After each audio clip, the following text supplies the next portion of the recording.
Hello and welcome to Net That Haul, baby. Just messing with you all with the new intro. But yeah, we're here for the Gameweek 12 matchup show. I'm, of course, FPL Nima, joined by my co-host, Gabriel at FPLLens on Twitter. Thank you, everyone in the chat. Sorry, we're a few minutes late going live. We hope to get you out of here in time for the 8 o'clock Champions League kickoffs. So without further ado, I think we're going to go straight into it so that we can kind of keep time. Today, though, one thing I just want to draw attention for podcast, obviously listeners who can't see this, is I've gone ahead and put Bruno Fernandes on the thumbnail today just to see Gabe's reaction. And obviously, you know, it feels like a bit of an offensive thing to do, but Man United are at Old Trafford against Luton, who, although they've been a bit sturdy at home, I don't know about Luton away. And Bruno did just get his haul, so maybe it's recency bias, but I didn't want to keep repeating the same people as each week. So I was like, Bruno's been missing out. United have been getting slandered. Let's put him on the slide. And he's clapping as well. He's like almost clapping his point last week. I'm all for it. I'm all for You like it. that? I think Yeah, the it's clap great. is pure like shithousery, right? I love it. And like the look on his face is that look that everybody hates. It's so good. Oh man, it just fit in. So it just when I found this photo of him, the way he's smiling and clapping. So if you're on the podcast version, definitely check out the thumbnail on Twitter or something. Like it's pretty funny. But yeah, we have some really exciting matchups this week. It's all quite dense as well. We got Saturday and Sunday. It's quite rare, isn't it? 5 matches on each day. No Friday games, no Monday games. Could be a lot of FPL points flying in. And I guess what I would say to everyone is this is the last game week before the international break. Don't overdo it. Don't overreact to last week. It was a bad week for most people. Don't go ahead and make huge decisions now with a 2-week international break after this. Just steady the knees. Whatever you think you learned last week may not have been more than just a mere anomaly, or it may have just rained in the desert once, as they say, or it does rain there sometimes. So yeah, let's go to the philosophy, I think, first. So we go to there 2 minutes in. We're not doing bad, despite obviously we're late going live, but in terms of the show, I think we can get to the matchups by 4 minutes in. This is going to be great. Cool. So Game Week 12, I'll let you take it away.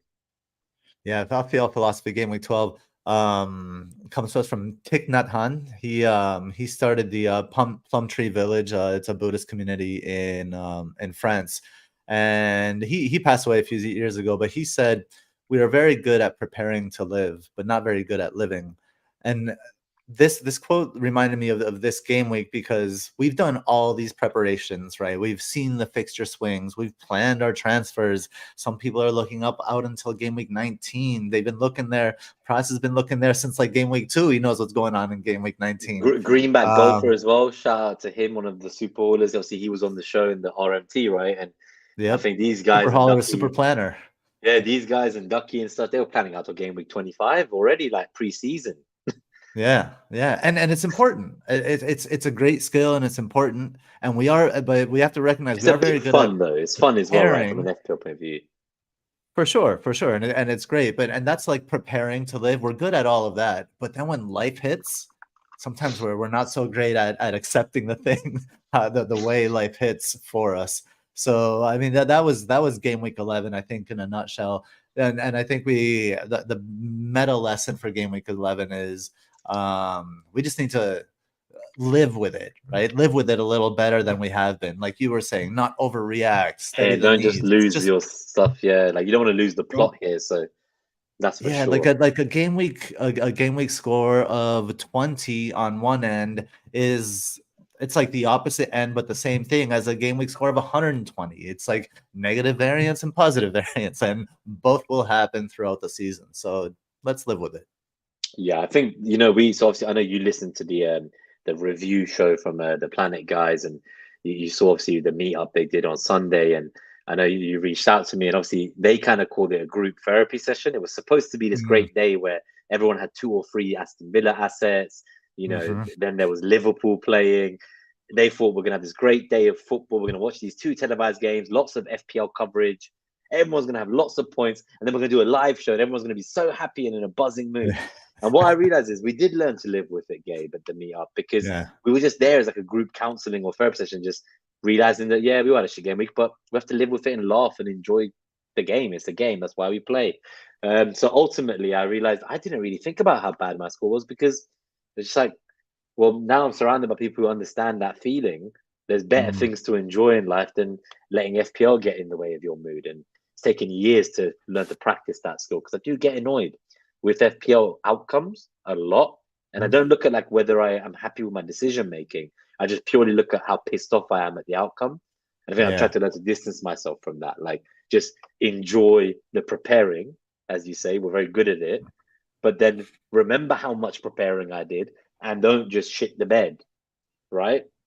So that's the thing. Like, don't just suddenly, like, when it goes wrong, be like really bad at enjoying the game. It's a game. If it didn't work, it didn't work. Just, it was my decision making sound or not? Reassess that, be a bit self-reflective, and otherwise move on and just enjoy the next game week. Try to enjoy it. It's a game. And I love what you said about, like, it's a game, and it's a game we play together.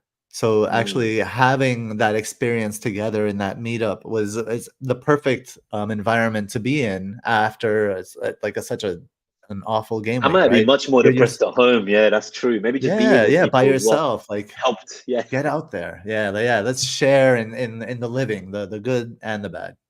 Definitely. So this is a quick couple of shout outs to everyone who's tuned in live tonight, and we'll go to the matchup.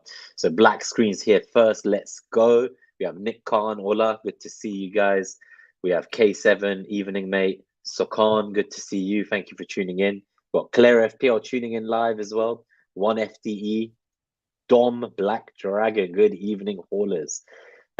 We also have a question from Black Screen that I'll just put up from now, because I'm not going to do it in the Q&A. He says Mariner is hiding after captaining Darwin. After Captain Darwin outscored Haaland. So that 2-point versus 1-point debate is fueling on this week. We have Colm Boogler, good to see you, buddy. Really loved seeing your boys out there against Man United. I thought you guys did incredible, to be honest with you. It's very unfortunate. Dread FPL, good to see you, buddy. Evening. Hope to see you on Friday as well, when the cheating guys are in town in London.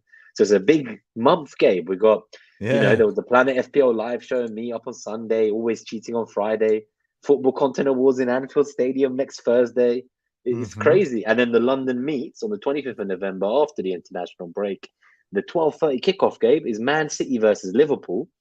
The 5:30 is Arsenal v Brentford, which I bring that up because as a Raya owner, he can't play. And I wonder if Turner is your backup goalkeeper, who's now also suddenly been dropped. So does that leave you worried, or? Areola. Oh, you have Areola already, thank God. I have Areola. Yeah, I got him. I know. I thought Turner. There was a risk he could be benched, right? So I went Ryan and Areola on Wildcard. But some people will be in that scenario, and I bet some people will just choose to ignore it. Just take the 0 at goalkeeper that week and just move on. I think I would. I think I would, unless you're maybe looking to get to like a Flecken, and in your mind you're thinking you want to bring in Flecken against Arsenal. It's a bad entry point for sure. But obviously the potential double in game week 20. So maybe that's something you can bench in game week, the blank in game week 18, and maybe have him for the double. But Claire's got Raya and Areola with you. So cool. All right. What's up, Dread from Podness? So Podness here as well. And we'll keep putting the messages up on the screen as you all jump in. And for Black Screen, I think he hauled in everyone's hearts. I think the stats I saw was 9 shots, 3 big chances missed. No idea how someone doesn't score from, like, anyway. I know that was the only good thing of this weekend. That was the best thing that happened this weekend. Was Darwin. You must have absolutely loved that. Loved it. Yeah, you must be so happy. Cool. So 9 minutes in, we're going to go straight to the game with 12 matchups now. This is actually 5 minutes earlier than last week, because obviously Lucy and I know arrived right in the middle as well. So when we were just between the philosophy and the matchups, he came in and we got distracted again. But today, I'm going to try and not be distracted. I'm enjoying some nice red wine, actually, some Italian wine that I got on holiday. And yeah, just enjoying waiting for Arsenal, Seville, official lineups, all the good stuff. So Wolves versus Tottenham is the 12:30 kickoff. I don't know what your thoughts are, Gabe. Obviously, I know you covered all your thoughts on them in the review, but from a kind of going forwards perspective, I'd love to know what you think about Tottenham with kind of the injuries and the suspensions. And does this mean that, like, Son was a captaincy option for me this week with the kind of the rest of the team in mind and the context there? I don't I'm going to hold him. I know some people might sell him. I'm going to hold him still this week. I think it's too early to judge and make rash decisions, as we say, but overall, I do expect Spurs to not look as good with kind of just the suspensions. Honestly, I have no idea. I know, K7 question straight in what to do with Spurs. I said, so I'm holding Son. But if you were a defensive asset owner or a Madison owner, I wonder if you're getting trigger fingers and itchy feet right now. I mean, my plan was always to sell Madison for Saka this game week, so that's still on for me, and I have Son. But just to go over the NetxG for the podcast, Spurs 2.06, Wolves 1.19. So it does see a goal here for Wolves, even without the injuries. That's without the injuries, but with a healthy Neto, right? So it's a bit of a trade-off. But regardless, I see a goal for at least one goal here for Wolves at home. And I mean, the obvious choice here is for Spurs is Son, but we don't know how injured Madison is, do we? Like, I think It seems that's very going to make a minor. really big difference. I think it seems very minor. Like there's a chance he obviously doesn't play this weekend, but then with the 2-week break after and how minor it seems, you would ultimately think he'll be back by game week 13. So the worst case I would say is one game week missed. But yeah, but even then, in that time, you know, Arsenal have Burnley at home, and as poor as Arsenal have looked going forwards, and Saka's own kind of XG numbers that people have been talking about in the last three, which, you know, is a small sample size, but it is concerning, and we'll see more of Saka tonight. That is tough, isn't it? Because obviously Spurs had looked much more attacking than Arsenal, but here we are 11 weeks in, and both teams have scored the same number of goals now. So, yeah, you know, end of the day, it looks like the underlying numbers and the difference in those aside, in raw output, both teams have scored the same amount. And here we are, free-flowing Spurs and Arsenal's terrible attack. That's been the narrative all season, right? It's funny that. Well, and it's it's largely influenced by outcome. You know, Spurs attack. You know, when you're looking at it, like, they should not be as high in the table as they are, certainly. But you can't say that Arsenal attack has been good They've or been better terrible than last season. No, they've been terrible, Yeah. but that's what I'm saying. So, like, it's been terrible.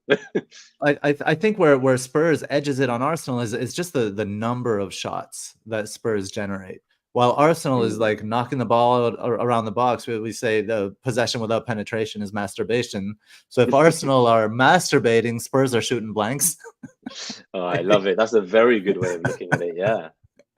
But I mean, Wolves are also, you know, they aren't at their best, but at home it is a tough place to go. But I do see Son kind of like getting in between the center backs of Spurs. But I think it'll come like kind of from a long ball or something like that, rather than because I think Wolves' central midfield can take care of can kind of like play Madison out of the game.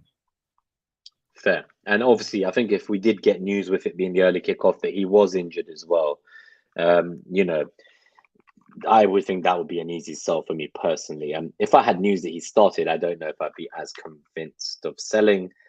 Arsenal, as you say, their attack has not looked as good, and we'll see how tonight goes. But with it not looking as good, you start to question, why would you want to sell the player from Tottenham for Arsenal based on how they've both equally been playing, right? So there is that question. And I do wonder if you kind of look at the last 3 or 4 weeks and you say to yourself, yeah, I'm not going to do like a Son to a Saka move, because I think the Madison move is a bit more obvious if he's injured. But the Son move, if, you know, he's not injured, then the next question becomes, will the lack of Madison and kind of Udogie in the build-up, and even on the defensive side, Romero's out, Davies is out, like, you know, Van der Ven's out, like, will that actually damage Son, or is it that he's still going to turn up here away from home against Wolves and could get a double-digit haul regardless of all those players being out? So for me, I'm not selling him for that reason. And Arsenal it's hard to know, really, if you want to go there, right? Like, I'm not as hot as I was despite the fixtures turning. Yeah, I mean, and in terms of, I mean, you play the Spurs players you have, unless you're selling one, you have you're selling Madison or something like that. But I think expectations are kind of low, and you certainly don't captain a player whose team is kind of like ravaged by injuries and suspension. So I would shy away from a Son captaincy. Yeah, and just one thing I want to say, like, I'm not falling for this black screen, my friend. He says Arsenal had 9 goals in 2 games. Outside of those 2 games, outside of the 2 highest scoring games for every team, where are they? Well, you know, Spurs' 2 highest games are 5 goals against Burnley, and there's another one here, 4 goals against Chelsea. So, sorry, that's them losing. Sorry, I'm looking in the wrong column, but yeah, five goals away at Burnley. and another 2 goals elsewhere. So that's what, 7 goals. So okay, so if we take away the 2 games where Spurs scored 7 goals and Arsenal scored 9, then Spurs have 2 more goals all season. Like this is such an arbitrary thing to be saying. Like, oh yeah, and the 2 highest scoring games for Arsenal, 2 highest scoring games for. There's teams winning games 8-0. Yeah, sure. If you remove the 8-0, it doesn't look as good, and that's what Gabe had said, right? He says Spurs shouldn't be where they are on the table based on actually what they've been doing, and that's also models lately. And they drop quite far down when you look at the performance. And United are actually one of the second worst, so they're doing way better than they should be. So despite where they are, they should be even worse. They're like bottom half in every simulation on their data so far. So yeah, that's why I love putting Bruno on the slide, because I've actually got a friend in my SKLW team, and his biggest thing this week is he wants to buy Bruno. He might even captain him. So yeah, there's definitely out there. Let us know in the chat if you're looking to buy Bruno Fernandes this week. I'm excited to see if there's anyone here for that. But I think the only team that's not really affected by that, by a narrative like that, if you take the top 2, like the most scoring games, is Newcastle. Maybe Brighton, they kept winning 3-1 for a while, so you take a couple 3-1s and it's about the same. But Newcastle have scored in many games. You say that is true. Newcastle, they'll have like the best underlying numbers, like attack and defense. Like they're up there across both sides of the game, like for the whole season. They've been incredible, right? There's a reason they were next 5 constantly. They were the best attack FDR, best defense FDR. Next 5 just week after week. It's like no matter what happened, they were still there. So I think they definitely lived up. Like their underlying numbers, they've also achieved with those. Having said that, you take away the 2 games, I'd say Newcastle has scored 13 goals in just 2 games. Like, but in addition to that, they've scored like 17 goals in the rest or something like that. They still have a game with 4, a game with 2, a game with 2, a game with, so they still score multiple goals aside from that. But anyway, we can move on to the next matchup before we get too much in the weeds. You say that, but again, they've scored 27 goals total to the 23 from Tottenham and Arsenal. So 4 goals more. You take away 13 goals in 2 games and Arsenal's 9 goals in 2 games. Arsenal end up having scored the same amount if you take away both their 2 best games. 14 goals in 9 games compared to Arsenal. What? How many goals in 9 games did they score, taking away their top? If we're going to continue on this one, I love. Okay, so we'll wrap this one up quick. But 27 minus 50. So 27 minus 13. So they score 14 in the other 9. And 9. Yeah, and then 23 minus 9, like 11. So as in over the difference between them, 9. right? Yeah, like it's not. It's still. Newcastle are great though, and I'm going to ask you when we get to the Newcastle matchup what you think about a Gordon captaincy and whether there's a chance he could play through the middle with Wilson if he carries an injury. So I'd be keen to ask you about that, and who takes the penalty for Newcastle. That's another question. Let us know in the chat what you guys think. I think we'll talk about Tottenham more later in the Q&A, and people looking to sell their Tottenham assets or keep them. So we'll keep going. We'll go to the next matchup of the week. This is the Saturday 3:00 kickoff. Arsenal versus Burnley. So NetxG for the podcast listeners of 1.88 for Arsenal and 0.81 for Burnley. Overall, this looks like a kind of, 2-1 maybe to Arsenal. They do struggle to keep clean sheets at home, but you would expect that Burnley are going to keep playing their free-flowing football. I'm not sure I expect them to show up in company to park the bus, but yeah, I don't know. It is away at the Emirates, and if there was ever a game he was going to park the bus, maybe this is it. So that's one thing to think about is, data aside, will Burnley continue to play the way they have all season, or will they be a bit more pragmatic this week? Man, it's I mean, all we know is what we've seen, right? And they haven't really changed much, and they haven't. So I expect them to do kind of like the same thing they have been doing, but I mean, if they do that, they're just going to get romped, right? Like none of the numbers favor Burnley for obvious reasons, but just from a tactical perspective, I want to highlight how. First of all, Saka's positioning against Newcastle. Now, Burnley and Newcastle have nothing in common, right? So I don't expect the same kind of thing, but I thought it was interesting how Saka was not put up against Dan Burn. Like why not send Saka right up against Dan Burn, and then they made the change then Howe made the change at halftime, and Livermore came on and kind of shut Saka down a little bit, right? So I wanted to get your perspective on maybe like what Arteta's thinking could be, and if this kind of because there have been some changes. I think one of the things that happened obviously was Odegaard didn't start, so you had Havertz playing that right center mid role, and so the creativity is going to suffer because the skill set is different, obviously, and then the level is different. But is this push towards the left side, penetration on the left side, and that's obviously like Martinelli and company getting in behind Trippier, and I think that will be more a thing. But when you look at Burnley and the way they set up, I think for Burnley it's actually easier to hit their left side. They kind of like their creativity, like they kind of stack the midfield and creativity, and they're a little bit like tilted to the left. But behind that midfield cluster and on the left side, I think Saka can get in behind there, but is Saka going to be held back again, in your opinion? Or maybe the better question is, maybe Saka won't be held back because he won't need to be held back, but will Martinelli be sent even more forward? Like, is the balance switching a little bit here for Arsenal, in your opinion? Yeah, because I guess the start of the season, a lot of the output was coming from the right-hand side, and that kind of coincides with Martinelli wasn't fit for a lot of the season. So with him back, I've always kind of said I felt personally that I love Martinelli. He's my favorite player, and I think he's the best finisher at the team. So for me, like, him getting further forward can only be a good thing, and just his ability to take on anyone at any moment and be very direct, I think he adds a very different layer to our attack that we don't have without him. Equally, with Odegaard not being there, I think one thing, like, obviously these last 3 games have been terrible for Saka's numbers, specifically from an XG point of view. I know he got 2 assists in them, and you could call them lucky as well because they're like kind of FPL assists, not actual Premier League assists. And but apart from that, the actual goal scoring side of things, he's barely been getting touches in the box or shots off. So he's playing very wide, and I do think that he's being used. I think it was the FML guys. They're calling him like a decoy. They're saying, like, forget winger, like they're calling him a decoy because he's just there to like try to distract as many players as possible because everyone's on top of him after last season. So it's almost like that combined with Odegaard being missing, who's our primary creator, Jesus through the middle, like clearly our best striker out as well. You start to look around the team and you're like, damn, like Partey's missing, who was a key part of getting the ball forward with the vertical passing from last season. He's a bit more risque than someone like Rice. You got, Xhaka, as much as we laugh about him, I don't think Kai Havertz has brought the same kind of robustness to our midfield that he did. So you're in a situation where you're missing kind of Xhaka, obviously. Havertz isn't quite doing the same role. You got Partey's out, Odegaard's out, Jesus is out. These are some of the most senior players in the team and some of the key attacking players as well.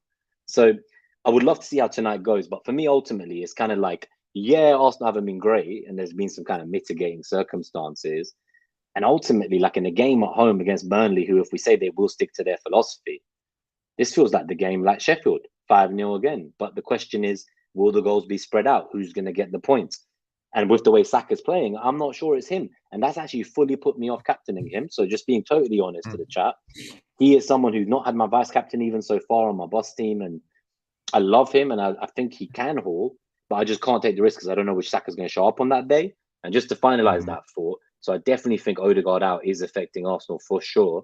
And Blackscreen also asks, doesn't it look like Saka's maybe carrying an injury like they said Son was last year? And I think he is. If you look at those 3 games with the XG and his role out wide, it's literally the 3 games after missing the game for being injured. So, he played like 80-something games. He made an appearance in a row in the Prem, like the record in the league that was active and the best Arsenal record at the age of 21. The guy's got Arsenal's most consecutive minutes in the league already. He's then injured. He comes back and he just looks like a shadow of himself. Yeah, so I would have given him a 4 out of 10, 4.5 out of 10 last game, if I'm honest. And I'm not normally very harsh on him. So, yeah, so I think for me, I love the idea of Martinelli. If someone was to take a punt, if you were selling Maddison and you kind of are just as unconvinced about Saka currently as it stands, I would rather be going the Martinelli route. But let's see how tonight goes. Goals change confidence and they bring with them confidence. If all goes well at home tonight, we'll see how it goes. But yeah, I wouldn't be looking to captain Saka as it stands. I'm on Salah on my bus team. Watkins is a consideration, Haaland is a consideration, and Gordon is a consideration. So those are kind of I feel like for me personally, this is a week where I've got no choice who I want to captain, and there's so many options I would be happy with. So I'm quite excited by that, to not just feel like it's definitely Haaland or definitely Salah. I actually feel quite excited. It's like feels like my most exciting week from a captaincy point of view this season. So yeah, that's So kind of my thoughts. But I have a question for you then. Saka -4 or Martinelli? I'd probably go without the hit Martinelli, I think. But again, like we are asking about this before tonight, right? And that makes a huge difference. Like I always say to people, when I make my process, I want to see the midweek games. I want to look at the presses on the week. You know, like Martinelli picks up a knock. Obviously, if you're listening to the pod on Friday and Martinelli's injured, like that's not what I'm saying. I'm not saying by Martinelli over Saka. But yeah, just Right. as based on what we know right now, without them playing tonight, without seeing if Saka is getting over the knock he was carrying or whatever. Because if he suddenly just looks completely like himself and he looks great and the team looks great and the attack looks better, then you're suddenly like, oh shit, is he even a captaincy option this week? Because very quickly it can swing from he's not worth a hit to fuck it, bring him in on a hit and captain him. So what I would say is the only time I bring him on a hit this week, Gabe, is if you're going to captain him. So if you're going to captain him regardless of what he looks like so far, just because of the fixture and because like he's not blanked in a home game yet this season. So if you're just going to bring him in and captain him for a hit, then yeah, I would go there. I would not be captaining Martinelli. He would just be a transfer in without a hit. But yeah, I think for captaincy, I would take the hit. And what about people that are deciding between Saka and Nketiah? No chance. Yeah, Nketiah is not in the team today. He wasn't in training. Jesus has been called up by Brazil. Obviously, they might try and still skip using him against Burnley at home and then contact Brazil and say, look, like he's injured. And then you'll see him as soon as game week 13. So I think Jesus is going to be back much sooner than we expected. And Nketiah for 1 week, even bar that haul, he's not always looked great. So yeah, I was keen on him. I was looking at Archer this week for Nketiah, taking a -4 somewhere to fund it. Like I was going to create creative ideas, right? But no chance anymore. So I think it's Martinelli, Saka, and then defenders. I love it if you can afford Saliba. If you can't, I love Gabriel still. And yeah, I still also love Raya, who you have in goal, as long as you've got the cover, obviously, for game week 13 when he can't play against Brentford. But yeah, we'll talk more about these guys in the captaincy and the Q&A, I'm sure. So like we'll talk about like I guess the stuff about does the game suit Nketiah. We could talk about that when we come to the Q&A. I've started later, Jaskrin, don't worry. And you say we've kind of answered it anyway. Fine, okay, perfect. Cool. Let's go to the next one just so we can keep the pace. So Crystal Palace versus Everton. Them Johnston and Crystal Palace defensive asset owners are looking happy so far. They're enjoying themselves, aren't they? Everyone laughed at them buying Crystal Palace defenders last week, and now they've got a great run of fixtures ahead. What are your thoughts on Crystal Palace versus Everton? Because Everton have been a much better team. We said they're on the rise. Palace should have Eze back, maybe off the bench to start with, but that's quite exciting because their attack has been very dull without him. So yeah, what do you think strategically, or should we do the numbers first?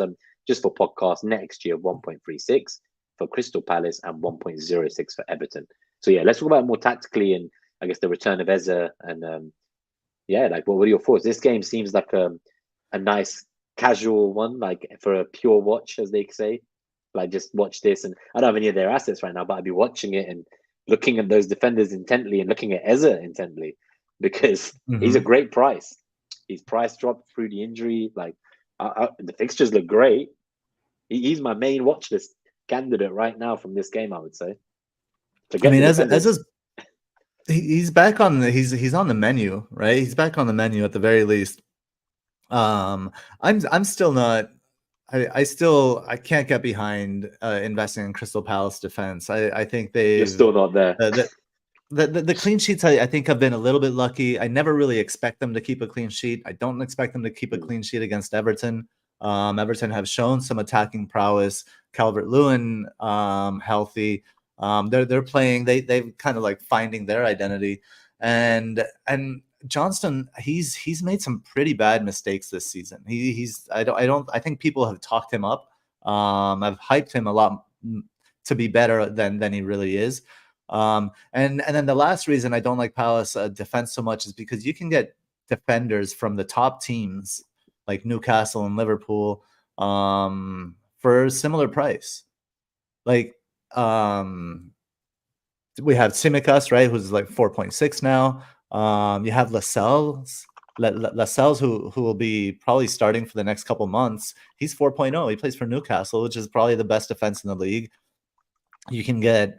I was talking to Craig Kemp, the man on pod, Craig.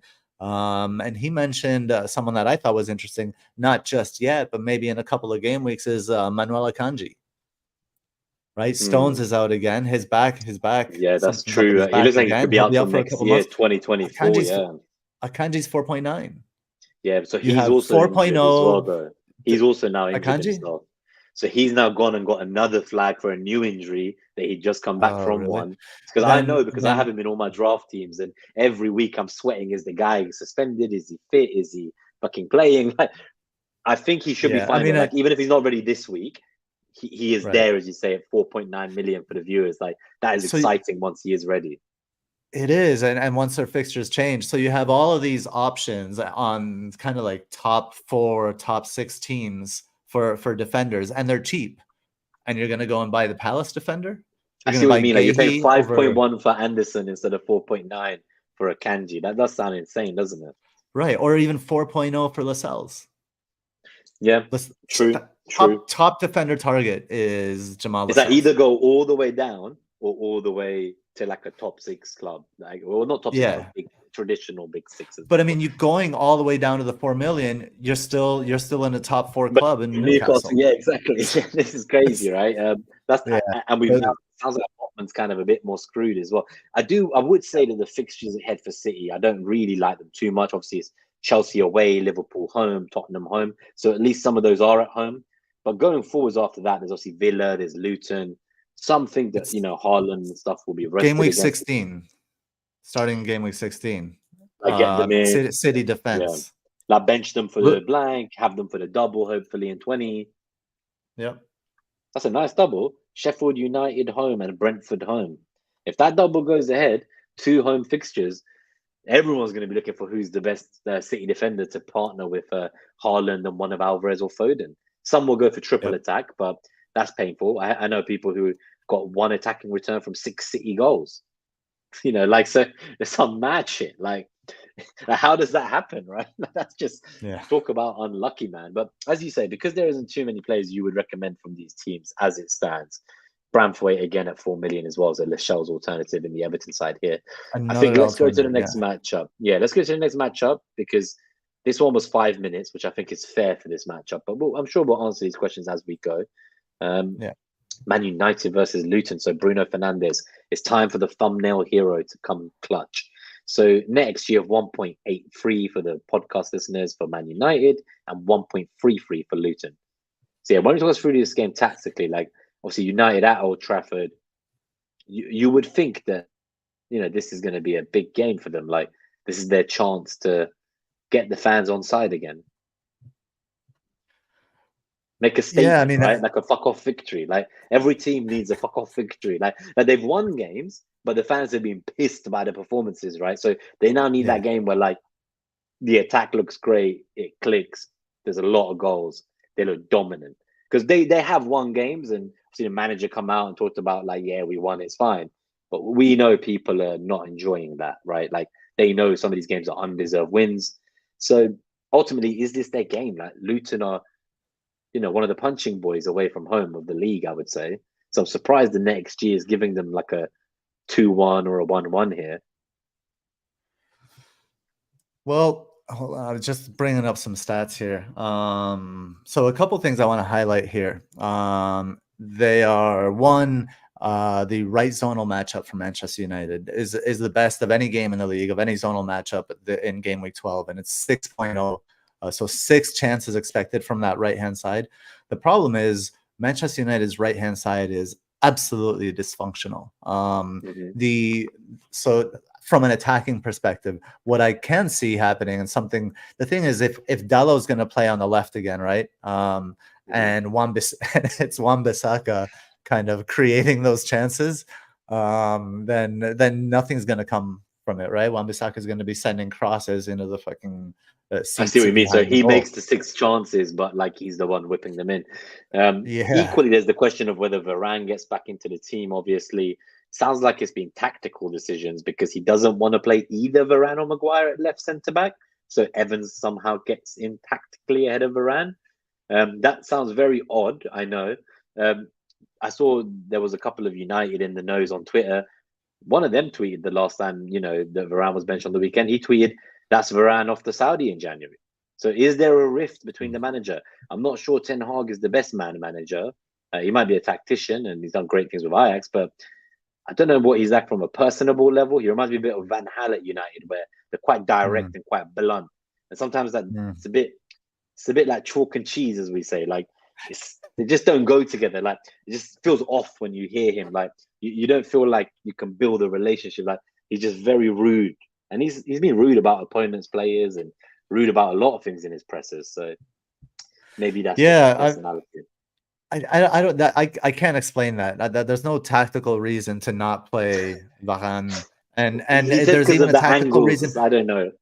The angles, fuck off, dude. Like the Maguire. One thing Maguire does well, he would cover for Luke Shaw.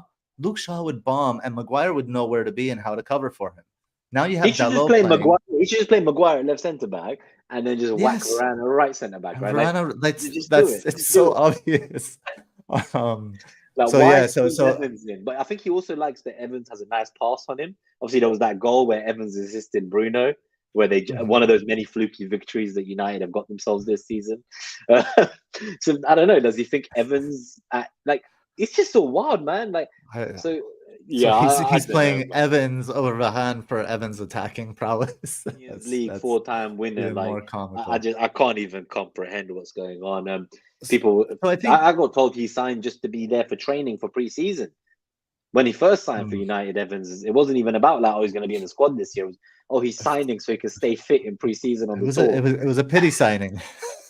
So that's the thing. I thought that, but there's a United account who's very anti-Ten Hag, and he said you guys are saying that it's not his fault that everyone's injured and he's playing Evans. But here's a quote from Evans when Evans played United last season, and he said Ten Hag came to him and said, "Do you want to join us this summer?" And I said, "Sure." So Ten Hag was apparently trying to buy Evans last year when he played him in a match. Like, so, if that's to be believed, holy fuck, that's all I can say. None of these excuses. Podna here says that he saved Varane for Champions League. 2 games in a row. Yeah, exactly. That's what I'm saying. Bro, that wasn't playing Man City. Like you're playing Man City, your biggest game of the season, and he didn't play him, and then a week later he still don't play. I don't know. That sounds like saved your best your best defender in a derby, so you could play him in a tournament that you'll get eliminated in anyway. I don't think so. But the other thing, the last thing I'll mention about this match here, before we move on, is Kaminsky. That the goalkeeper away metric for Luton is 0.4, and that's quite high. Then Kaminsky, so in United's favor, right? Luton they've conceded the most big chances away. So in 6 matches, they're averaging about 3 big chances conceded away. They've conceded 18 big chances away. Luton have. Their black screen says, to be honest, Evans and Maguire is the best center back. That just makes me smile. I'm not. Yeah, that's funny. And Stewie says that Varane can't play every game, very injury prone. Maybe that's what tactical means. Yeah, I don't know, man. Maybe it does, but that's not what he said. I won't go into it further, but he said specifically he could have said Varane wasn't fit enough. Or no, risk him. He said specifically. Yeah, he said specifically what the tactics was. He said that Maguire isn't very good on the left side when he's pressed, as if Evans is. Why Evans I didn't play Varane against City. Yeah. He anyway, we don't have to go into that. I'll go back to the goalkeeper. Kaminsky has saved 9 of those 18 big chances, and if Manchester United, if they're not clinical and if they're going to be wasting big chances like they have this season, which I don't necessarily think they will at home, like you said, they could make this statement game. But the big chance matchup does favor United, but Kaminsky could take away from that because he saves about 50% of the big chances, which is very high. So it could be quite nice for him, yeah. All right, so let's keep going, as you say. I'm sure we'll talk about United in the Q&A if anyone's trying to buy any United players. Varane not starting to save for the Champions League. Yeah, okay. Sounds like a falling out, missing every single game that he's fit for. You don't get a 4-time Champions League winner, sign him on huge fuck off wages, and then when he's fit in your biggest games, like not getting knocked out the Champions League, you don't play him. But something is off there for me. Bournemouth versus Newcastle. As a non-Trippier owner, I said I could survive not buying him, but I don't know. Like they've also had the injuries, obviously, with Burn now out as well for a few months. So Botman looks like a bit more serious. But I look at this and I'm like, fuck, I really wish I had just got Trippier when the fixtures turned. When everyone said, "Oh, Newcastle have been shit all season. Why would you buy a Newcastle defense?" I wish at the time I decided he was worth it. I just wish I had, honestly. Yeah, I don't know Same. what else to tell you. But now I Uh, feel like I don't want to spend that money either. Oh It's, I god, and mean, then he's super expensive now. He's 7 7 million million or plus. more, 7 Yeah, million plus. I mean, the fixture does favor Newcastle, obviously 2.06 NetxG to 1.07 for Bournemouth. So maybe not necessarily a clean sheet for Bournemouth. Look, but Bournemouth's goalkeeper, I forget, I, he's had some pretty bad gaffes at home, and the goalkeeper metric is minus 0.1, so that's bright green there, saying that it's good for Newcastle. But so this is like a captaincy kind of discussion. A lot of people thinking of captaining Trippier. I don't know, that the away kind of scares me. I don't know if Trippier has a clean sheet. I don't know if the Newcastle necessarily have a clean sheet in them. The shots goal predictors would indicate that maybe there's what is that, 77% chance of 0 or 1 goals, almost split between down the middle there. So I think it's a flip of a coin whether Newcastle get that clean sheet. Now the zonals don't light up kind of anywhere like within the kind of margin of error. I think 3.0 on the left for Newcastle, 3.5 down the center, and 3.4 on the right. I think we have to kind of turn to the tactics. And where I look at the space that Bournemouth leave in the middle of the field, and especially from their center mid to and even between their center backs. I think if Anthony Gordon is kind of like, if Newcastle has a depleted lineup and Anthony Gordon is playing through the middle, then I could see long balls from Fabian Schär, which scares me because I sold him this in game week 11. he might also be the one Straight, on penalties with Wilson and Isaac out. There is yeah, every reason to give it to him as much as there is to give it to any of the other remaining players. yeah. So I do love Anthony Gordon in this fixture. And he was But the other rested thing that, midweek, right? So he came yeah, off the bench at half time, and you're like, damn, like they're trying to protect him. They're like running short on wingers. They're giving like Livramento runs out on the wing just to rest Gordon so and Almiron. so let's talk about that, right? We were talking about defenders, and it's interesting. There's a lot of defender conversation here, and I think a lot of us are kind of entrenched in a midfield and in a forward line, and that's why these conversations about defenders, I think, keeps coming up. You have Hall, who has played left back, who has started left back for Newcastle this Yeah. season, and you have Livramento, who can play left back, right back, or now we know he played right wing in the Champions League. So Yeah, to like let Hall in as well, so they both get in, and then they can both get in, and they have but we've seen the switch as well, right? We've seen Trippier move to the other one, so that then Livramento might play right back, and Trippier will play left back. Yeah.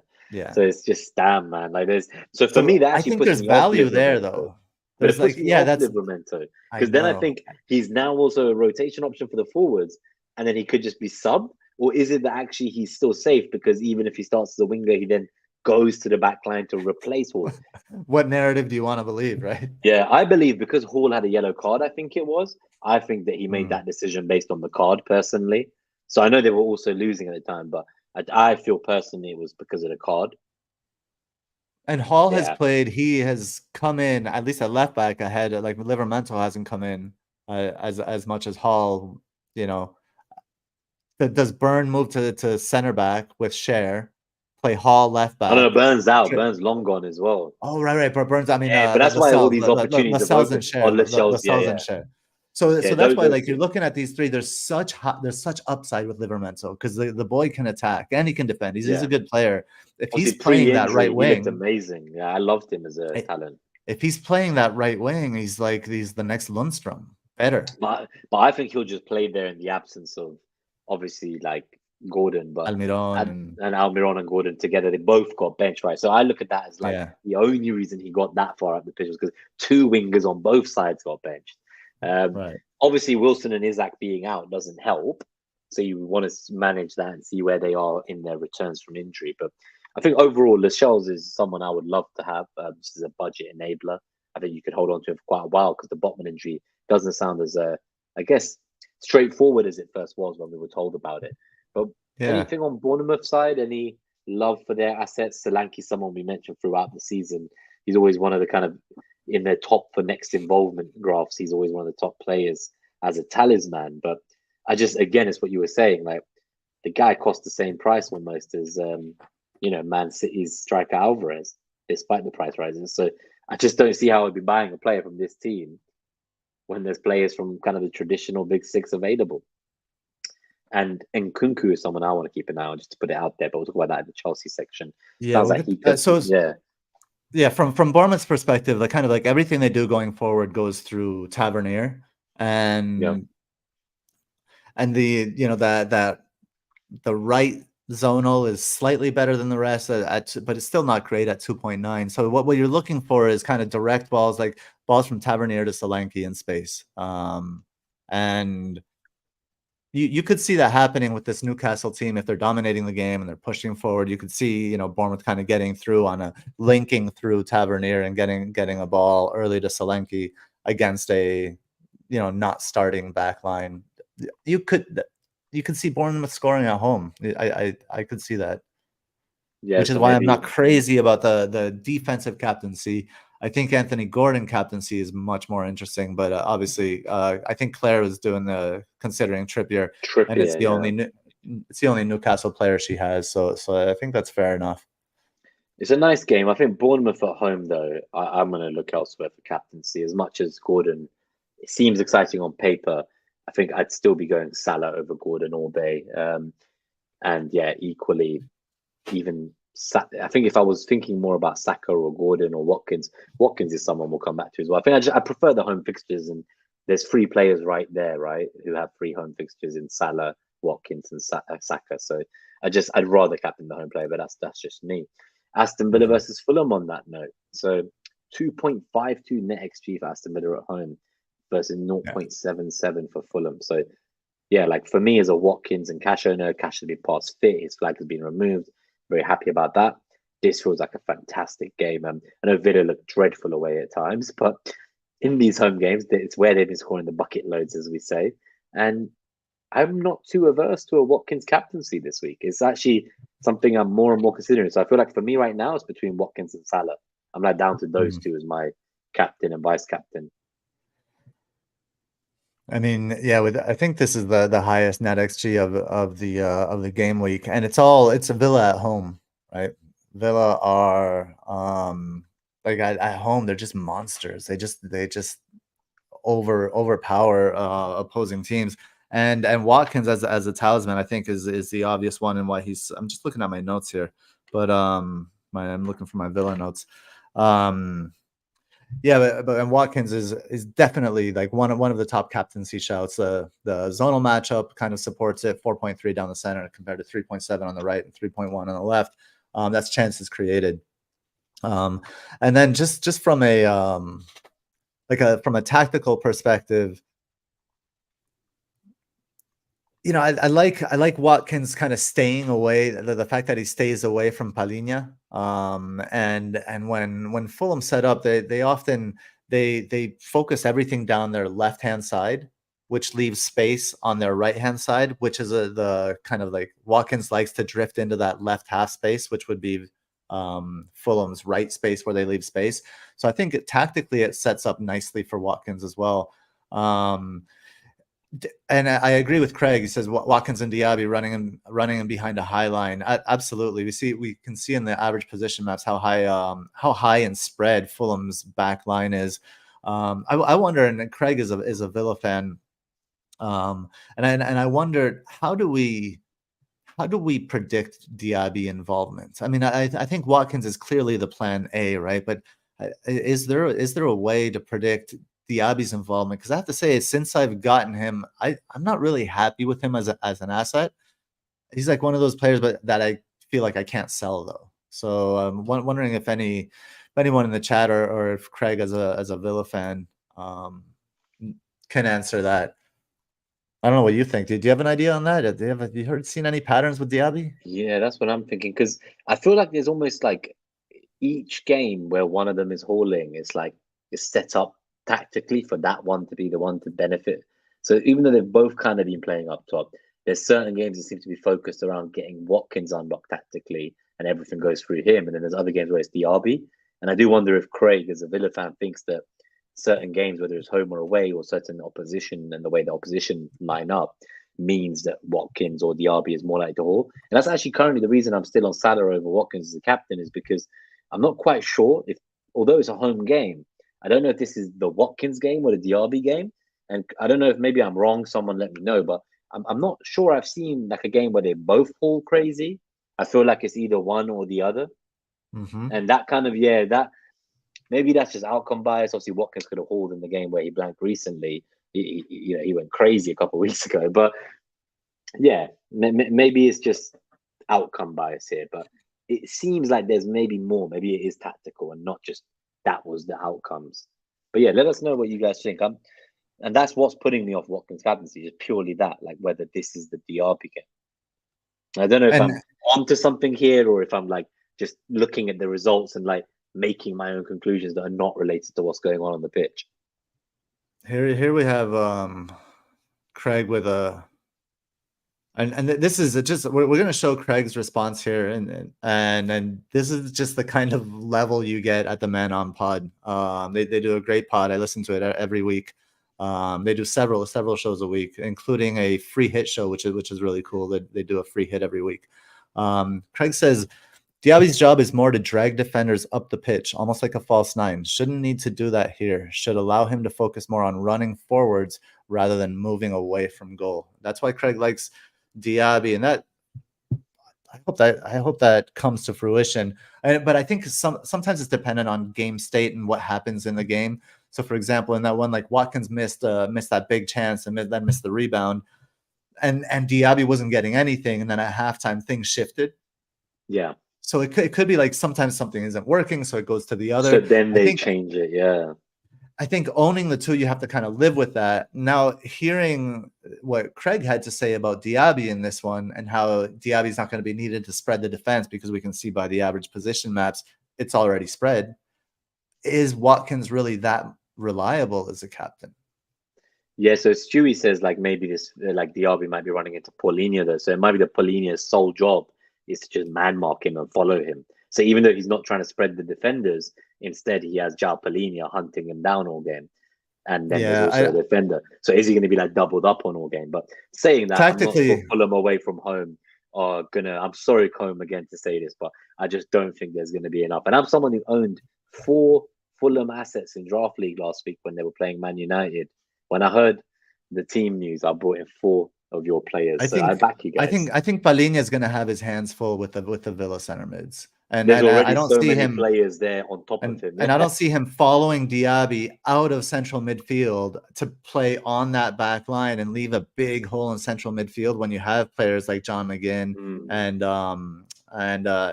Doug Douglas Luiz that can go in and they can hurt you as well. So I think Paulinho is going to be needed to be the stopper there, almost like in front of that back line, and they're going to have to deal with Diaby's runs in a different way. So that's interesting point by Craig, and I think it does put a little bit of a damper on the idea of a Watkins captaincy. And I still really wouldn't talk anybody out of it if that's the way they were going. For sure. Let's go to the next matchup. I'm sure we'll get. I've actually started questions about Douglas Luiz and kind of just generally as we're going. So I think because we've got to almost an hour now, we're actually more than halfway through, so we're making great progress. We'll make sure we leave enough time for the Q&A. So rather than spending more time on the matchups, I think we can then just go into the questions we've not answered now, right at the end. So this was Brighton versus Sheffield. I think this is, in another world, this would be a captaincy shot. This might even be like the most obvious captaincy of the week. The data might not quite show it. I know Brighton have lots of injuries. The NetxG is 1.47 for Brighton, 1 for Sheffield. Ultimately, with a lot of the injured players out, it is a concern, but it just feels like such a plum fixture. Like if you were talking about like teams most likely to get 2 goals or more this week, I think Brighton are like top 3 teams for 2 goals or more this week. I mean, So the data, like you said, is kind of muted, right? It's 1.47 for Brighton, 1 for Sheffield United. You'd want more for Brighton when you'd expect more, right? But what stands out is the second highest zonal matchup, the second best zonal matchup of the game week, and that's for Mitoma on the left hand side. 5.9 chances, 5.9, baby. and we know Damn. Mitoma creates for himself by dribbling. So I bet he's going to create chances for himself. He'll make things happen by himself. And then if you're really looking for some confirmation bias here, add the shots matchup goal predictor, combine that with the left zonal matchup, and you have chances being created from the left, lots of shots in this game, and Mitoma creating chances for himself. And despite that kind of stands in contrast to all of the rest of the data, right? So you just have to choose which way you're going to go. I mean, Mitoma versus, I'm going to ask you like an either or right now, kind of catch you off guard. Mitoma or Martinelli? I'd be buying Mitoma. Interesting. That's really interesting. I say that, but I have him in my Sky team, Mitoma, and then funnily enough, I couldn't afford Saka in some of my teams on fan team, so I went to Martinelli, and then in my other team, I looked at it, I was like, wait a second, I want Mitoma. So I just went there, even though like I know they've got lots of injuries, and Estupinian looks to be back, and he's in contention for the cup game this week as well. And I think just the return of Estupinian, we've constantly talked about like not knowing who's the left back with Lamptey and Estupinian has led to a lot of issues for Paul Mitoma out there. So I do think rather than being as wide, he can hopefully cut inside more, play more centrally if Estupinian is truly back. And I think if there was info that Estupinian is definitely going to be playing, Mitoma feels like a very exciting player. I would pick him over Martinelli this week, purely on the Estupinian thing, I'd say. That's really interesting. Yeah, Mitoma with Estupinian is a no-brainer, I think. But I don't then know it's more of a debate without. Yeah, that's the thing. Yeah. Without, or maybe just accepting the fact that we might not know. So yeah, because I don't think we will know. You're right. We might see him get minutes, but we won't know if he's definitely going to start this weekend. That's for certain. Exactly. So it's Mitoma without knowing, or Martinelli, and I think I prefer the more involved player, the player that's more important to the team, maybe. Mitoma is more of the talisman for them before the injuries they have than Martinelli to Arsenal. Yeah. But it's a tough call because this was the obvious. I mean, this, Mitoma was on the radar, has been on the radar for a while thanks to these fixtures, and this is one of the ones. And now I'm stuck. I don't know if I go Arsenal like I had originally planned. Mitoma feels a little punty, but kind of like a solid, like smart punt with some good upside, especially in this fixture. Yeah, I think my difficulty is, so like where I could have had like a Diaby or a Mitoma, I went to Bowen, and that's kind of one of the reasons I don't have Trippier, right? So I've kind of ended up with Bowen and Gordon instead of like a Mitoma and Diaby, or one of Mitoma, Diaby, a Fodder, and Trippier. So I feel like I've made my bed. Bowen, Forest home, Burnley away, Crystal Palace home, Tottenham away, Fulham away. So I look at those next ones, like at some point I might free up some money out of Bowen or move sideways in the same price point. But I just can't sell him for, a Brighton player who's currently in a squad that's super thin. And on top of that, they are playing midweek as well. So it's kind of like, do I really want to prioritize transfer from a team that is playing on Thursday night and they got tons of injuries and it's just the same team playing a lot of the games? I know De Zerbi rotates a lot as well. Mitoma feels the most nailed of them with that in mind. So I was just looking at the app. Estupinian's flag has been removed. That's what I mean. Yeah, so he's going to play tomorrow. There's no flag at all. Oh, I didn't realize that. So he's definitely going to be in the squad unless he injures himself in tomorrow's cup game. But he's there. Like, I would consider him a target. I might do Madison to Mitoma. Yeah, there's that option. Like, if you've got a Spurs defender who's suspended for 3-4 games, I think I'd be going to Estupinian if we see him get minutes tomorrow ahead of an Arsenal defender. I've kept him all the way. I've kept him. I never sold him. Yes, I've got a few. Yeah, some of my SKLW team, they kept him and they're just hoping to get him off the bench this week. So, yeah, I think so. In terms of just one Yeah. final thing on Brighton, obviously some people might be considering the likes of Evan Ferguson. There was questions about João Pedro earlier. What are your thoughts there? Like, for me, I love Ferguson as a player, but I just the minutes, like his minutes are so rogue. It could literally be any amount. You never know. Like, and I think De Zerbi is deliberate with that. He wants to. He's a young kid, and despite how great he is at goal scoring, he just wants to, manage him and not overdo it. And he has no rush to give him just like you're number one, you're playing every game. Like it's just not a thing, even with the injuries. So that kind of puts me off him. Yeah, and I think there still will be rotation despite the Welbeck injury. So I agree. It puts me off him as well. And there are other options up front right now, that are emerging. So yeah, I mean, I think if you went in on Evan Ferguson, I get it, and you definitely play him here. Oh, just a quick note on Sheffield United before we move on to the next matchup. So because there is a question about Archer, and we'll get to that, the questions at the end, obviously, but so Archer became effective once after, and Teacher mentioned this yesterday, that the bringing James McAtee on for Rhian Brewster against Wolves completely changed Sheffield United, and you see after the subs how further forward how spread they are instead of always in a compact shell. So I think that could be a thing, and James McAtee kind of like playing the creator role in behind, and Archer running into space could start generating a little more offense. Brighton do concede. They've conceded, and I don't think they have any clean sheets this season, do they? I'm just looking, but I think they've got 0. I think they're the only team who haven't kept a clean sheet all season. They have never kept a clean sheet. I'm glad you bring this up to temper the expectations of the defense there, because we're talking about buying the defender, but maybe it's better that it benefits the attacker, and maybe the defense is as sexy as Estupinian is for a pick, but no clean sheets.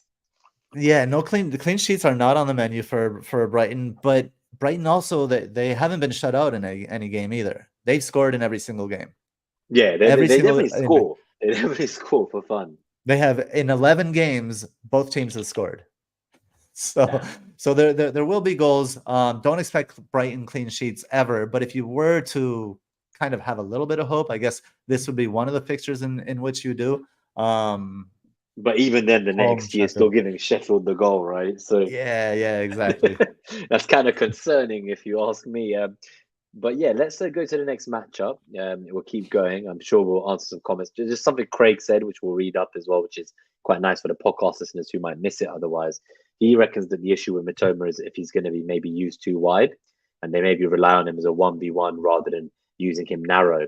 So use a fullback from deep or an attacking number 8 to make the runs into the left half space. So that is a thought as well, because I was talking about if it's Stupinian's back, maybe Mitoma's the one cutting in centrally into the half space, but actually someone else could still be the one doing that, and it might not still be him. So there is some concerns generally. Or it could be Estupinian himself. If he is back, it could be Estupinian hitting the half space and taking defenders with him. But just bringing that whole fun, I would love that to whole see interplay. Yeah, that whole interplay on the left hand side makes Brighton better, even though it gives Brighton maybe more options. And then there's a chance where Mitoma isn't that option because he's not the only option. The fact that there's a greater number of options, I think, because right now just one helps option Mitoma. is bad. Yeah, like you want at least some other players for the defense and the midfielders to be chasing. Yes. Not just like let's all just sit on this guy like they've been doing with Saka, as we were saying. They all just sit on him, and he's like, okay, well I can't really try anything here. I can't really attempt much. Let me just pass backwards. So Liverpool versus Brentford, 2.25 NetxG for Liverpool and 1.4 for Brentford. So yeah, what are your thoughts on this one? Salah is my bus team captain. I have Tsimikas. I have some tactical questions about was Tsimikas bench potentially for kind of defending set pieces and Gomez maybe coming in to defend them, which then makes you think, would Gomez come back in again now to defend set pieces versus Brentford maybe? So that concerns me if Tsimikas plays the full minutes midweek. He obviously played 4 minutes the midweek before, and that was immediately a warning flag because, the manager had said, he can't play every game. We thought he'd get rested in the midweek games, and instead he played the full game midweek last week, and then he missed the weekend. So I'm concerned that he will play again the full game tomorrow and then miss the weekend again tactically for Brentford. I hope not, but that's a concern I have. And I bought him last week. He didn't start. Is he not going to start again? You I know, don't the think he'll last two start again. transfers I I've don't made, think he'll they've start. both been benched. Same. Gabriel, I bought him, he didn't play. Simicas, I bought him, he didn't play. It's just, We, I don't even know we what made to the tell same you. transfer. Yeah, it's fucking painful, man. It sucks. It bloody sucks. Jesus Christ. It Oh, really man. does. It does. And I can see the same thing. So like last week, Brentford against West Ham predicted a bunch of set pieces. Brentford went hard on the throw-ins. It's those damn throw-ins, man. And having little scrappy little Simicas running around there is not going to help you on those throw-ins. So I do think it's going to be Gomez once again. Thankfully, it looks like Estupinan's going to be healthy. We'll see how he does tomorrow. But Brentford are really interesting here. If you look at the zonals for Liverpool, the left lights up at 4.1, the central is okay at 3.9, and the right is lower at 3.4. What I will say is Brentford have a makeshift kind of like team at the moment. And then I'm looking at my notes here, and this is thanks to Teacher's Insight. So Janelt ended up playing left back against West Ham. Jensen moved to the left. Onyeka's at center mid, and Wissa was on the left. So on that left-hand side, they have Janelt, they have Jensen, and they have Wissa. Or that's what they had against West Ham. And I think obviously Brentford are going to be in their 3-5-2. Which puts Mbomo up top, which you kind of like that. You kind of like this game for Mbomo. I think that's where Brentford's goal could come from. But this kind of like added they this beef on the left-hand side and the fact that they're playing a midfielder at left back. I think I would go against the Zonals, and I really like Salah, and he'll likely be my captain as well. Because Brentford's left side is just so makeshift right now. As we've said it all season, right, about that makeshift left side, and I think ultimately, I know Salah's he got the back-to-back braces, gifted some penalties. God knows what the hell was going on when he scored that goal in injury time the game week before, just about getting himself some points. But it just kind of feels like with him, like even if the attack is being pulled through like the likes of Darwin or even Diaz once he was back, he got the only goal last game. It just feels like at some point, like he is there. Like he's got the penalties, as we say. He's got the full game, the 90 minutes plus. Whatever happens, there will come a moment where he will get his chance to haul. He could look shit the entire game, but at home at Anfield, against a side of a team that's completely makeshift, it just feels like I'm almost like trying to punt too hard, like by going for the likes of Watkins or Saka. Yeah, something feels like even Gordon, for example, away from home. Like it's just like punty. It is. Yeah, it is, isn't it? And I think it's almost like we're just fed up and we're like, oh no, like we have to punt, we have to get someone else. And he blanked against Luton. What a terrible game. And yeah, it was a terrible game, but ultimately, I back him. Like it sounds simple, but when we get to captaincy metric, it'll be funny to see if he's like not even on there or something. But you would hope so that with the NetxG in their favor, he would be. I think let's go to the next matchup because we will talk about really quickly. One more thing on Brentford. While I did say that I do like I like Mbomo and him going up against Simicas. If Wissa's the other forward and he moves to that left hand side, always. I mean, we've said it all season, right? Attack Liverpool's right. So that left side of no defenders of Janelt, Jensen, and Wissa could do damage to Liverpool. Damn. Yeah, that's true. If you were looking to get in the market, by the way, because someone asked in the chat earlier, and a comb, I think it was, I think I'll answer this now while we're here, because we've talked about Mitoma and Eze already. He asked, like, what about, like, just go to Mbeumo now? Like, obviously, we know in game week 14, he has the really plum fixture. Seems like Brentford home to Luton. If you're going to want him then, I'm probably going to want him then. Is it that the likes of Mitoma with the uncertainties around tactics, and then obviously Eze as well around minutes and return from injury, and how sure he is to not have like a recurrence of whatever's gone wrong? Is there a world in which this is an entry point for Mbeumo? against that weaker Liverpool side, or is it just like you kind of still take the punt for the fixtures for the other guys in Mitoma and Eze, and then you reassess in 2 game weeks time? I would probably take the punts if I'm being honest to Con. That would be my answer. I would still go for the Mitoma or the Eze, more likely than Mitoma. I think Mbeumo, he will come at some point, but I'm not going to get him just because of the panic because of those back-to-back hauls that he's had. I just feel like I'd wait for that Luton home fixture as the entry. I don't know if you disagree. No, I agree. It depends on your future planning and stuff. And if you need that transfer, if going for Mitoma now means you have to take a hit later, I think all of those things are things to factor. But given the information we have and in a vacuum, I would certainly go for Mitoma this game week, and then Mbeumo against Luton, and Luton's absolutely porous left-hand side, and that's like that fixture, like Mbeumo captaincy. But we'll see. It feels like a on the other captaincy option at the time, right? Yeah.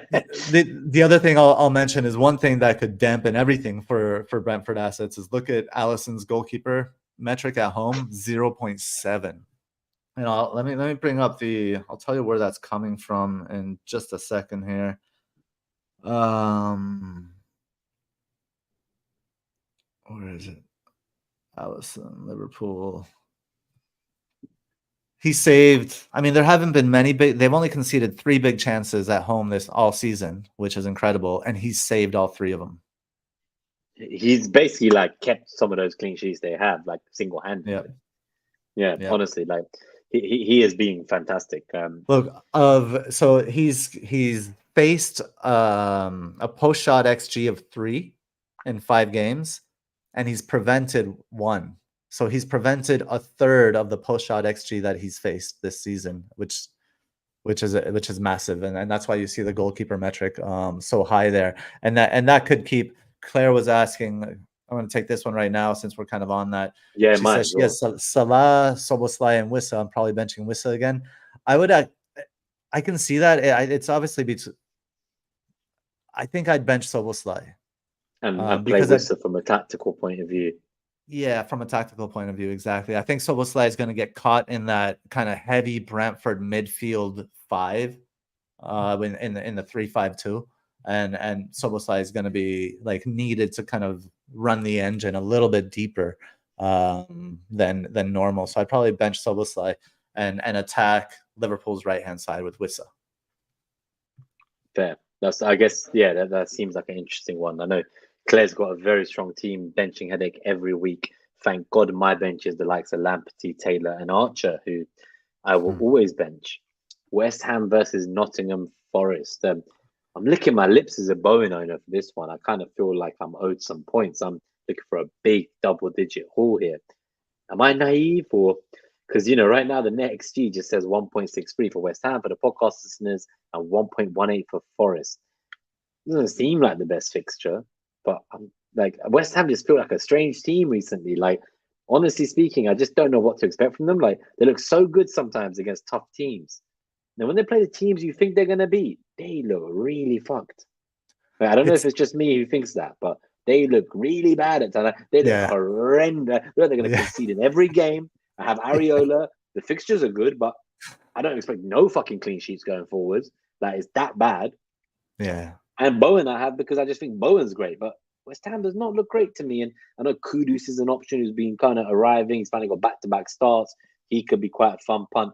The options are there, but people went for Souček, they got burnt, they're looking to sell him this week. People went for Ward-Prowse, they're looking to sell him. Like, is it Bowen, Kudus, or no one?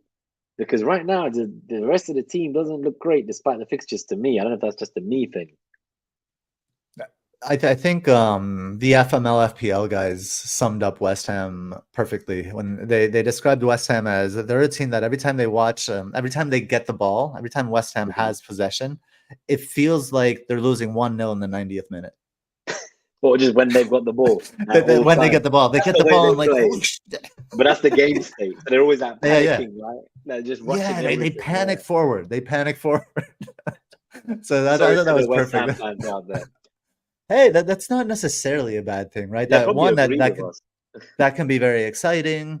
but it's also very unpredictable. But one thing that you do know from West Ham here is if we predict like 1 or 2 goals from West Ham, certainly 2 goals at home versus Forest wouldn't surprise anybody. And as a Bowen owner, you have to feel good about that. His involvement is so high. He's such like the focal piece there from putting the ball in the back of the net that I think Bowen owners are. Don't say that 5 times fast. Bowen owners have they have a good game week to look forward to from that perspective here. Now, even though Nottingham Forest they won't roll over, they have Taiwo back, so I do expect. I'm with you. West Ham won't score. I mean, West Ham won't. West Ham will concede. They won't get a clean sheet. Yeah, they just won't. Keep I just do not see it. Taiwo is going to run straight through and bang that goal in. I'm telling you now. And if he doesn't, maybe fucking Morgan Gibbs-White will finally get me some points in my draft leagues because he's being great and he was player of the tournament and the under 21 Euros and all that. But yeah, like this season, like the actual output hasn't quite been there from a goal and assist point of view. It's a bit frustrating because he is a great talent and I'm sure there's more to come. Any thoughts on Ward-Prowse? Obviously, I mentioned people looking to move off him. There's been some talks about whether tactically he's playing a bit further back and stuff. He's always got the set pieces in his locker, and that is one way West Ham will unlock teams. Is it that people are just getting excited by seeing someone like Diaby playing as a forward in a team that scores 3 to 5 goals at every home game? And then they're looking at Ward-Prowse and they're like, I'm kind of waiting for like an assist from a set piece. How much does Ward-Prowse cost? Scared. He's obviously now not a straight swap to Diaby anymore with the price changes, but he must be like close to 6.5, maybe 6.3 million. I mean, Ward-Prowse to Matoma is the most obvious move ever, right? That's what I mean. Like, I would just be getting out. Like, I don't care if it's home Forest. Like, I would. There are too many good assets at that price point. Okay, so you need 0.3 million in the bank, but if you can find that money, I'll be getting out of there despite the fixtures for Prowse.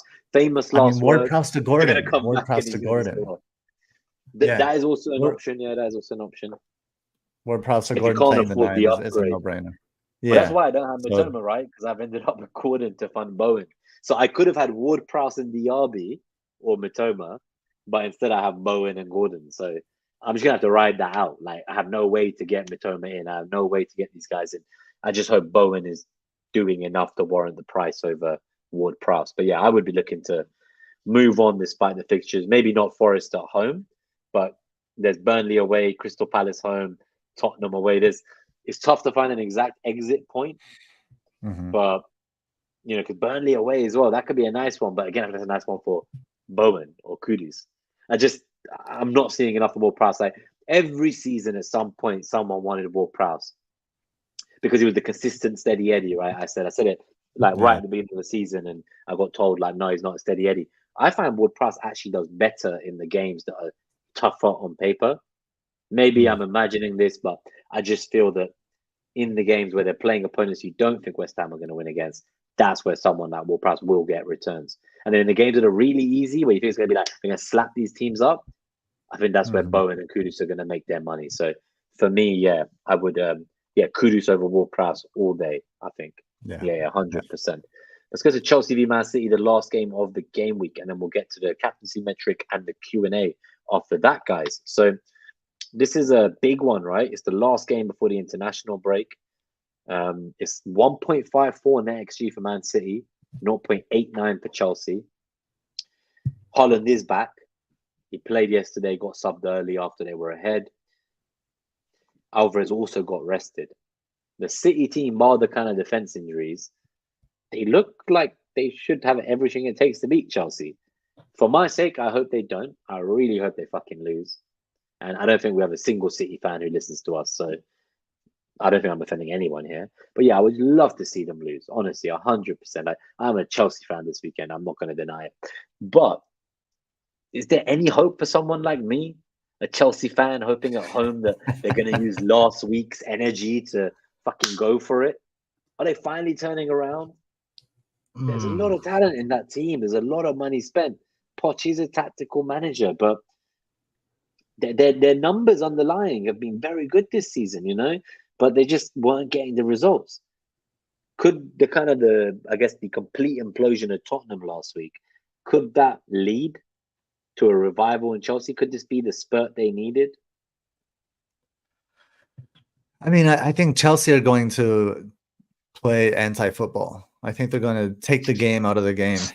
And that's because, I mean, they don't put game in the game, do they? Like they still play as individuals. There's no like attacking system. So on just like with that in mind, but they are very organized. Like from a defensive perspective, they have great center mids who can protect the back line.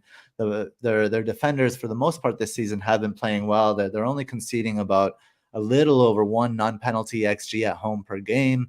So I think Chelsea will make it difficult for, not difficult, I guess will make it complicated for Manchester United, where they may have to resort to patience basically to break them down. But I don't see Chelsea coming back with anything from an attacking perspective. Even like the return of Reece James, the emergence of there was a question about Reece James actually from one FTE. He just said Reece James, is he an option again? Negative. Nope. That's the answer. Not yet. Not yet. No, but Cole Palmer, I think he absolutely is an option. He's been growing in importance with this team for the past month or so. The penalties somehow, this is the year for Chelsea's pens, which I'm sure they're thankful for, because otherwise they might be in a relegation battle. Sorry, Nick. Yeah, we talked about Cole Palmer, didn't we? We did talk about Cole Palmer, and I think we definitely are quite interested in him just as a talent. We talked about kind of his, I guess, limited Premier League appearances for City, but he scored in every competition he's ever debuted in on the first game, and apart from the Prem, and now he's finally here. He got his Prem goal at Chelsea, not at City. He scored against Arsenal for Chelsea and City this season in the Community Shield. Like, everything's been building towards like the beginning of the rise of Cole Palmer. Like, he's knocking on that door for a national team call up and everything. Like, he's doing everything he could possibly do to just make a case for himself for next summer's tournament. So you would hope that if Nkunku is going to be back after the international break, that is huge news for Chelsea. For me, he was like the statement of their entire summer. He was the signing that was going to be the project. For me, the entire tactics of the attack relied on him as the versatile Swiss Army knife that could do anything, anywhere, and be a talisman going forward. The impact that has on Cole Palmer and the rest of that team doesn't mean that if Cole Palmer stays where he is, that actually Nkunku goes up top and the likes of Jackson and Broho don't start. I don't know let us know what you think, Nick, in the chat. Obviously, you're probably closer to this stuff as a Chelsea fan, but I'd love to know like what happens to Nkunku. Where is he going to play? But I do feel that with his return, it can only be a good thing for Cole, and Cole doesn't just suddenly not start games because Nkunku's back. Like, there are way more players in the Chelsea team who should be dropped before him. Like, he's carrying the burden and the responsibility. And at that price point, it seems crazy that we were even debating Souček versus fucking Cole Palmer a few weeks ago. It seems ludicrous, if I'm being totally honest. It's just like genuinely ludicrous. Like, Souček, because he's playing a bit further forward, or Cole Palmer, the guy on penalties at a traditional big team. It's exactly what we're saying about price points, right? Winger playing, or like, like, what the fuck? But any thoughts on Haaland captaincy here? Is this something you would consider away from home with the early sub? He got the brace in the Champions League. He just can't stop scoring. I know we were upset with his 1 point sub earlier in last game week, but surely this is any week is a Haaland captaincy option week, surely. The reason Haaland's a captaincy option any game week is only because of effective ownership, I think. I like that. Okay, so it's only because we know that he's so high owned that even if the fixture looks slightly okay, it's like, well, it's a risk to not go there. So it's just like we almost end up just following. Like, it protects you if you're wrong. Yeah, like we're shepherded in there. Like, we all got 1 point together. Great. Like, not that we didn't get hurt so bad. And it ensures you're not like the points you get on your team will always be positive points, right? Yeah. If you don't captain Haaland, then the points you get for Haaland will drop your rank. Well, they'll always drop your rank. Yeah, you might not want that experience, right? Whereas even if the person you captain does well and is bringing your rank back up, every time Holland does something. So if you want the experience where all of your players getting points means you increase rank, then that's the reason to captain Holland. And there's FPL reasons to captain Holland. From football reasons, I think there are other better options. That 100%. Just there's a couple of lineup shouts in the chat as well from Chat Sport. McTominay starts. Man United's best attacker this season, top Premier League goal scorer. Scotty boy, Garnacho at right wing. All right. I think for me, I'm just the Haaland owner. I know some people have Alvarez. Let us know in the chat what you're thinking to do. There's a lot of people actually considering to sell Alvarez this week. What are your thoughts on that? Will you still hold him? Like the fixtures in general, obviously it's Chelsea away, we said, Liverpool home, Tottenham home. Villa away and Luton away seem okay, but the next three at least, with two of them being at home, is there an option there to go elsewhere? Like, would you consider it? Would you move Alvarez on? Because I've seen a lot of people who have 2 free transfers, they don't know what to do. The team looks great, and I almost feel like they're forcing it. That they're now moving him on because they don't know what else to sell. And it's Chelsea away, let's sell him. And I'm actually, someone sent me a team with 2 free transfers. My first thought was roll. Then I was like, oh shit, you've got 2 free transfers. And I was like, could you make Taylor into, could you make him into Baldock, 3.8 million? Then I was in that 3.8 million Baldock. Could you make Turner into 3.9 million goalkeeper? Do one of those 2 and roll. The team looks so good. I'm like, so I do worry that if the people who look at sell Alvarez, I question if it's purely because he's just rested midweek as well, right? Is it purely because you have no other move to make and you might burn a transfer otherwise? Because if that was me, I would personally keep him in this fixture. And we said that we thought City were getting better. We were asked, is it time to go Haaland-less after Bournemouth? Our view was that with the return of certain players to the team post-injury, with the return of Rodri from suspension, that City were great and that we thought they were on the rise. Maybe the Stones injury changes our perspective a little bit, but overall, I still feel City are a team on the rise, and I would not be looking to get out purely because of fixtures. So I would, if you have to burn or sell Alvarez, free up some money in some fodder position, in my opinion, because that's I can't imagine why you would sell him. Maybe I'm wrong. Let us know who you're selling him for. But like Eddie's injured, like Højlund's got Luton, but he ain't scored a goal in the Prem. Like who are you buying? Like Wilson's injured, like. Who the fuck are you possibly buying? Like Ferguson's a risk. Like, yeah, I get there's some sexy options, but absolutely none of them are gonna be as good as Alvarez in a City team who just got rested. Surely. Yeah, and Alvarez has, his production has dropped, and I think that's why people are thinking that they can sell him, because the outcomes have been less than they were at the beginning of the season. So, but I agree with you. It's like I feel like 6.5 million. Starting attacker for City. He's playing every single game. He's on some set pieces, some direct free kicks.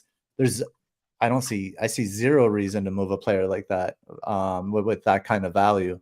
Especially if you've got him at 6.5, right? Because then you're losing the money. Because now he's 7 mil plus, I think. So it's like if you got in a 6.9, 7 million, that's interesting. But if you're there and you're going to lose money, it's going to cost you nearly 0.3, 0.4 million more to buy back. Because if he keeps banging, he ain't price dropping. He's going to cost you even more than the gap between your sell price and buy price. And I really think that there is nobody right now in the league who is close to competing with City for the title this year. Like, I'm just going to put it out there. Yeah, I don't think we're going to see Tottenham first again for the rest of the season at any point. I think that's over.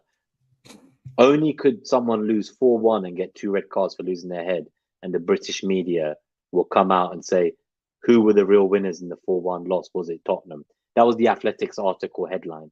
So many articles I've read this week and podcast titles say Tottenham were the winners of that game. Maddison himself was rattled when John Terry was celebrating the 4-1 win. And he replied and said, calm down, John Terry. And he wrote on his Instagram, he was like, 11v11 for the first 15 minutes. What about that? And I was like, Maddison, oh my God, you are where you belong. Fucking poor mentality. Shocking stuff, bro. Like, to come out and tell me about go make a fucking DVD about your first fucking 11 weeks at the top and 15 fucking minutes 11v11. Absolutely pathetic. I'm sorry. I had to get that rant out there. When I read that, I was in denial. I was like, this must be a fucking fake screenshot. But the shame, bro. You pretended to be injured to sub off, man. Just fuck me, bro. I'm sorry to any Tottenham fans listening. I'm sorry, but that is fucking embarrassing. Do you Anyway, think that's what he did? I think he faked the fucking injury to sub off. Fucking Really? embarrassing, Wow. bro.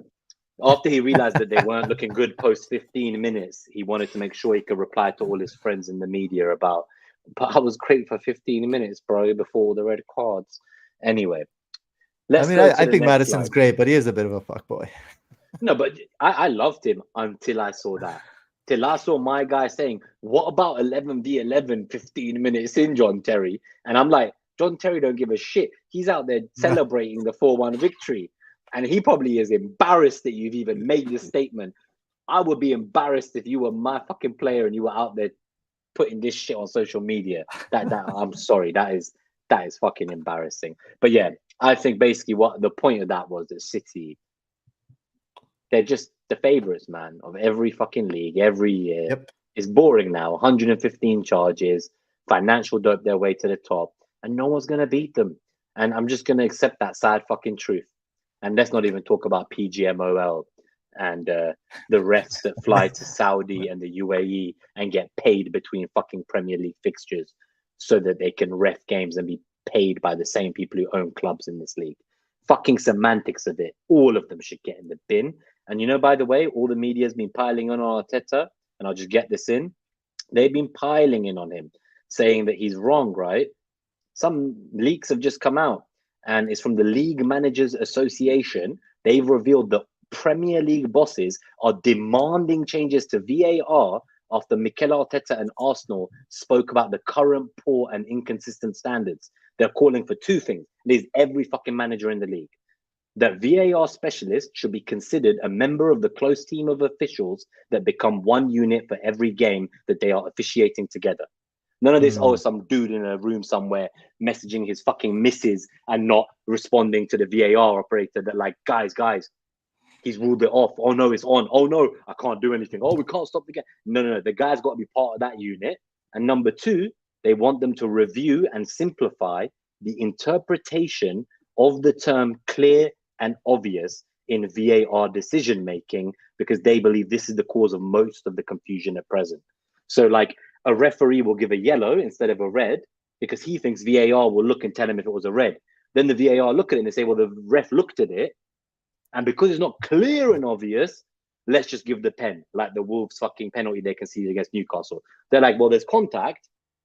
The ref didn't give the ref gave a pen, so we can't overrule it. It's not clear and obvious. So basically, it's all a load of rubbish.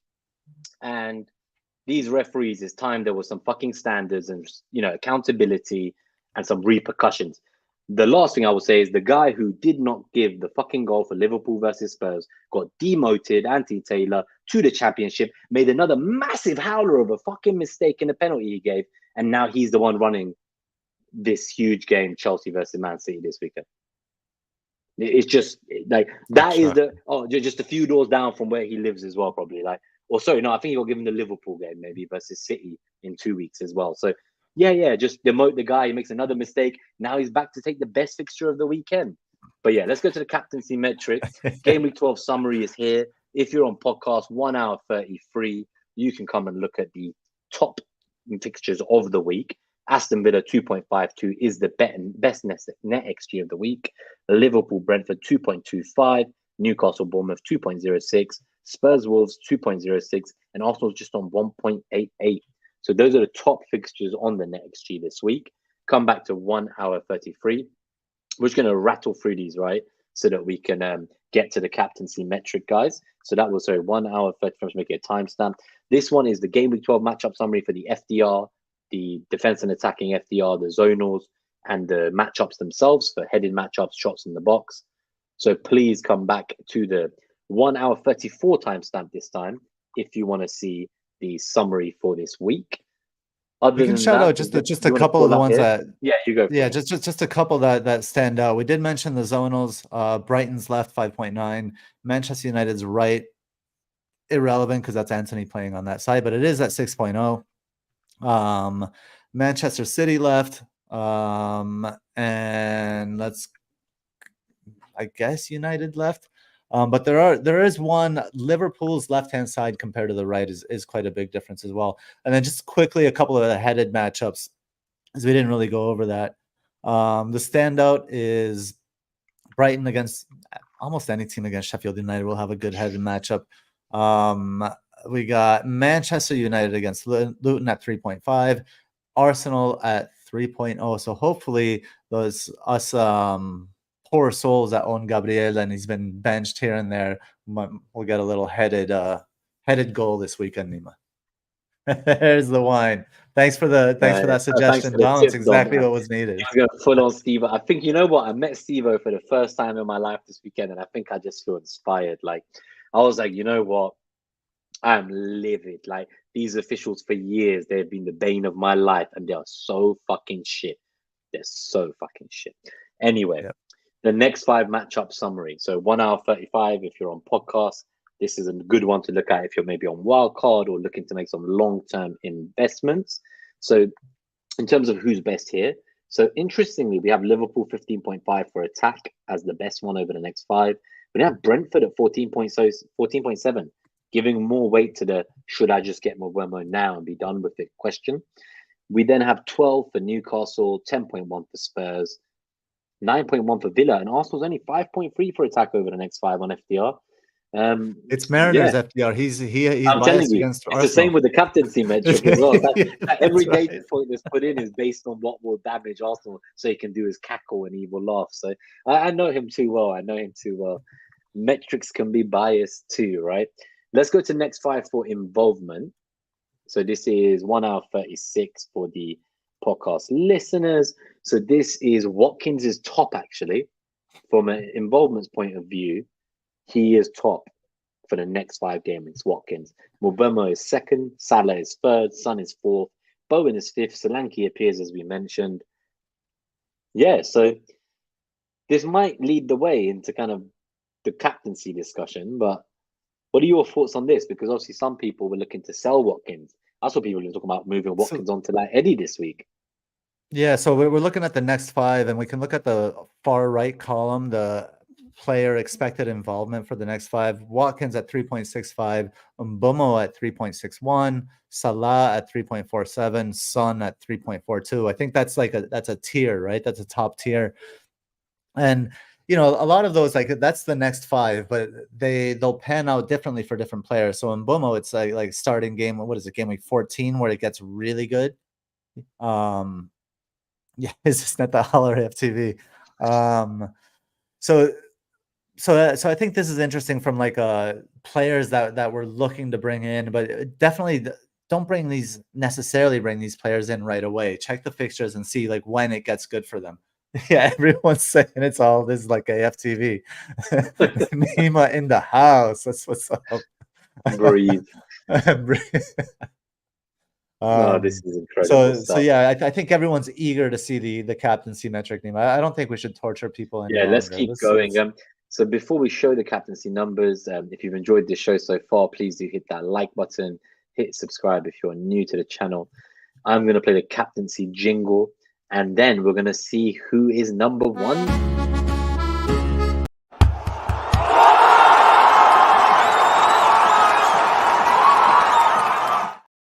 Well, the wine had a thing or two to say about the captaincy jingle. That was definitely the intro to the show. But so the Gameweek 12 captaincy metric, that is definitely what I was planning to do. Watkins is top. So for the podcast listeners, he's on 92. Son is 2nd on 88 versus Wolves. Salah in 3rd on 87. Diaby up there on 84. Mbeumo's up here on 81. Mitoma on 80. Fernandez on 80. Trippier on 79. Wilson, obviously, there's the injury doubts, but he's there on 79 as well. And to round it off, we have Darwin on 76, I think. Maddison 75, Saka 74, Haaland 71. So Haaland, I think the first call out, so Haaland and Saka on 71 and 74. We also have the fact that Mbeumo is so high up against Liverpool. He's up there in 4th. Watkins is the runaway favourite. It's not, like Watkins and Salah, Son's there, but with the context of the injuries and suspensions, I'm not even going to be keen on that. There is a caveat. So for anyone who's not watching and you're on podcast, the average minutes for Haaland on this are 21. based on the flagging. Mariner was not able to, because he's at a work conference, to update the average minutes, but he did tell us that even if he does that, it doesn't actually take Haaland very high up. He kind of stays like mid-table, maybe near Fernandes and Mitoma. So he doesn't quite make it up to the top there against Watkins, Son, Salah, Diaby, and Mwema. He's still kind of in the chasing pack, if you like. So yeah, so that's probably the only reason I say Haaland's on 71.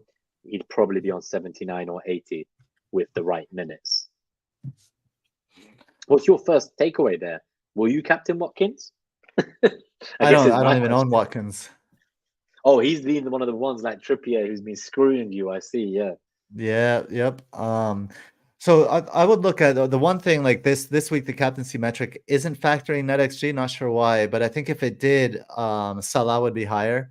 Because Salah's fixture is, according to NetxG, is easier than Son's. So he would still be below Watkins, but I think Salah jumps over Son if you factor in the NetxG there. But I think Watkins stays up top, on top of the metric, for good reason. And you can see why. The only I'm looking for like some, if you were to change some, I'm surprised Diaby is so high, but I guess with his recent his recent haul, he's only had one haul though, and that kind of puts him up in the metric. I think maybe that one hauls are so rare, right? Like you don't get hauls like every game week or even every other game week. So if you have one haul in the last 6, I feel like it really boosts you up the metric. Boosts you massively. Maybe that's a little artificial. If like one haul in 6 is maybe that's variance, right? So I don't know. You saw last year when Odegaard had like 2 or 3 and 6, he was just topping the metric every week. It was like that week. 1 or 2 hauls. If in the last 6 no one else has hauled more than you, you're going to be top regardless. Basically, it's like guaranteed. Yeah, exactly. So I would probably weight the haul a little lower, a bit less. And that would obviously drop players like Mbomo and Diaby, and keep more kind of constant players or consistent players like Salah.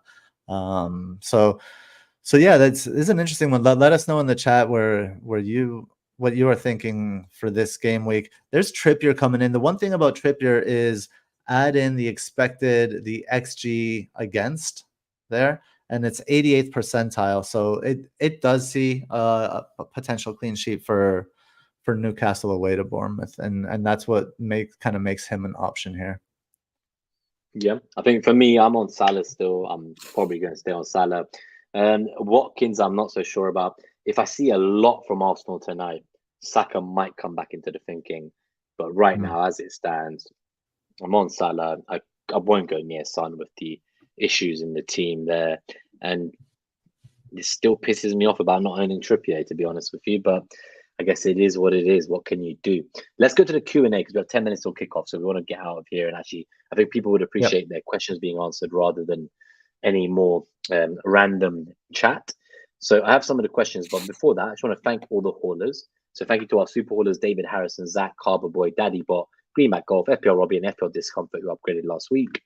Our haulers, Thread FPL, FPL Craig, Podner, Kevin Rose, C Hunt, Tony FPL, Oscar Arias, FPL Teacher, Blonde, S. Scott M, Tom Gorsuch, Davindra Raj, Lindsay O, FPL DG Boy, Akshay, Dom, Claire FPL, Catherine A, William the Jaeger, Harry Not Kane, Neil, Sebastian Koo, Benjamin Lockwood, FPL Robert Ucky, Neil's Apples, Nick Khan, Big Mike, Antonis, General Zod, Gladys Streets Preachers, Jack M, Jasper and Singh, Grady R, New Hauler, FPL Planner, Jamie Baker, Brett M, Mark Bond, FPL Eric, and Turskesk. Our 6 Patreons, Elron, Lucian Gann, FPL California, Thingamabob, Ron Frost, and Mike Buck.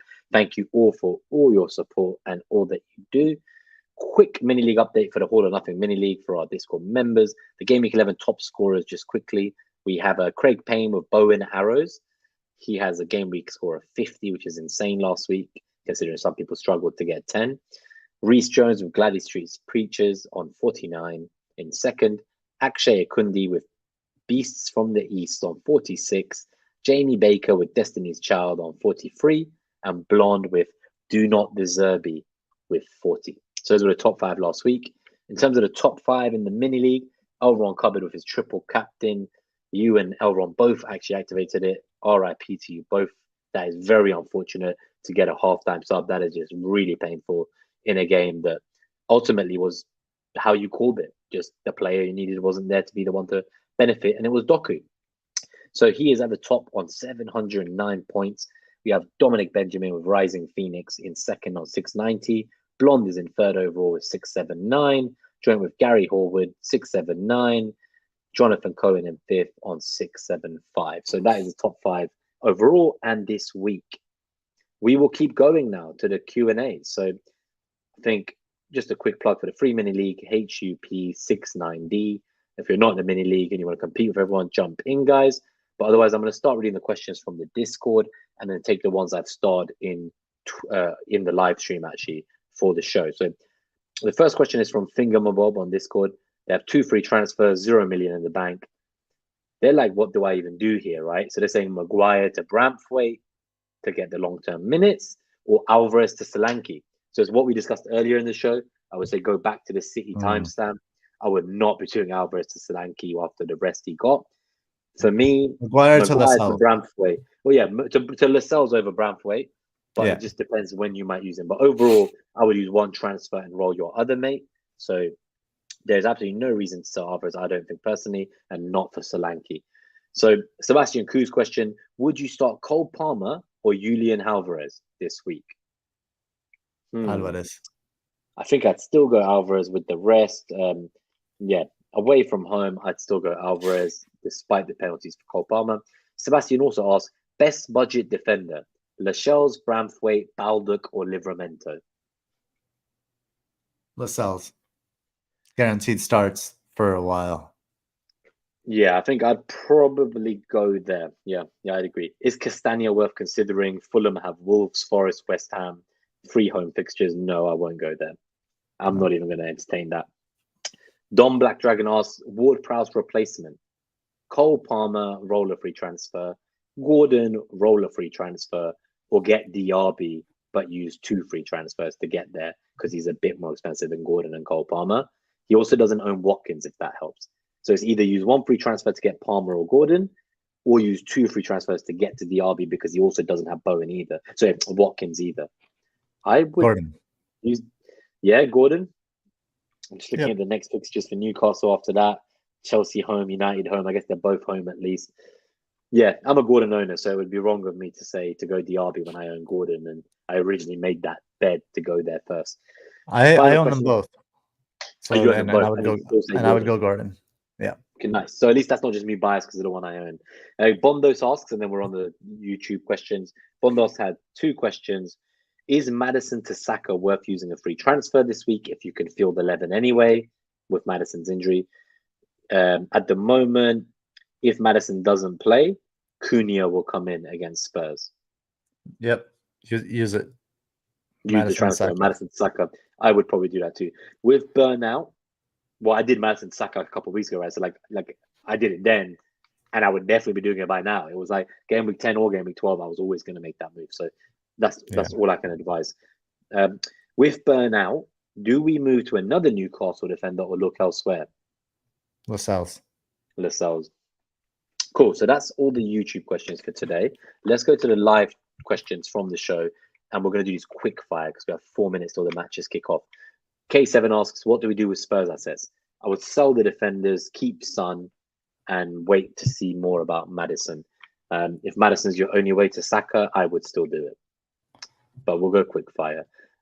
I think Spurs are going to be more attacking with the injuries. That's just the thought I put out there. We also have K7.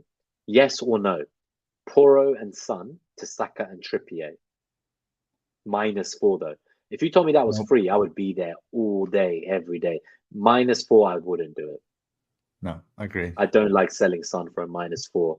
And Trippier, Bournemouth is great, but get Lascelles for 3 million cheaper if you want that defense. Blackstream asked, what about Burnley? Because we talked about Arsenal maybe using this fixture as a chance to win 5-0. I think for me, it all comes down to Lyle Foster. If Lyle Foster isn't fit, I think they have absolutely no hope of getting a goal. They're awful without Lyle Foster. They're awful, right? 1 FTE. Pedro, I'm guessing that's João Pedro, or Douglas Luiz.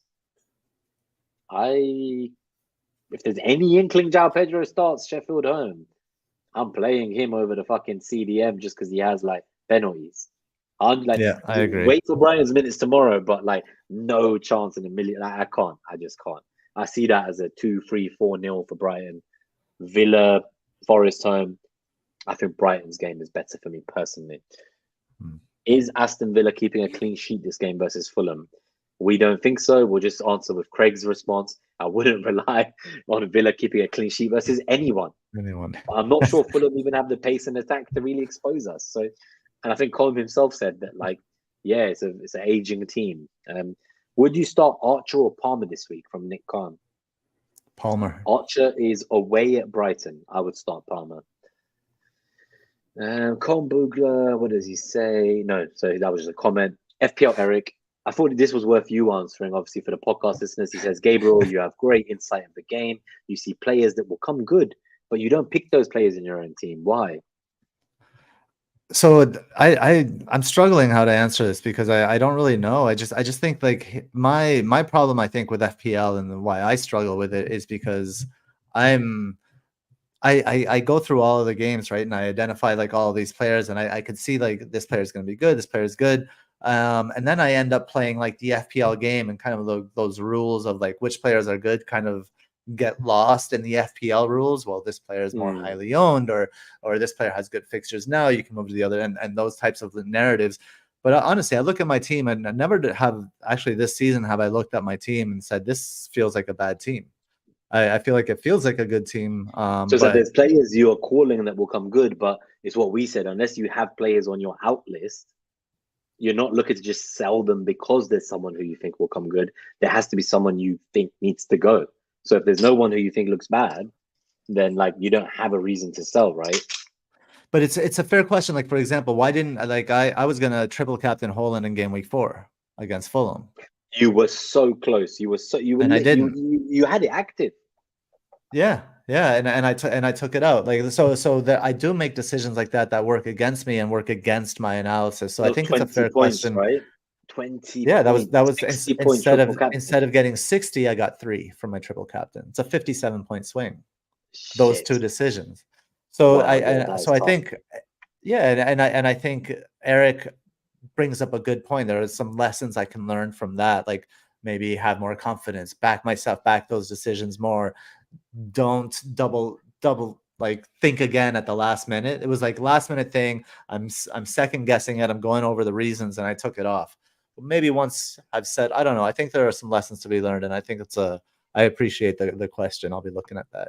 Yeah, that's a great question, Eric. And then the last 2 questions before we go, because it is 8 o'clock. The games are kicking off. K7, quick one. If you have a Dingra, should you get Matoma? I think if you've already gone a Dingra, I would not be going for both. That's just my opinion. But any difference for you? Would you go double Brighton? No, probably not. It depends who you're selling. If you're selling James Ward-Prowse, yeah, maybe. Yeah, maybe.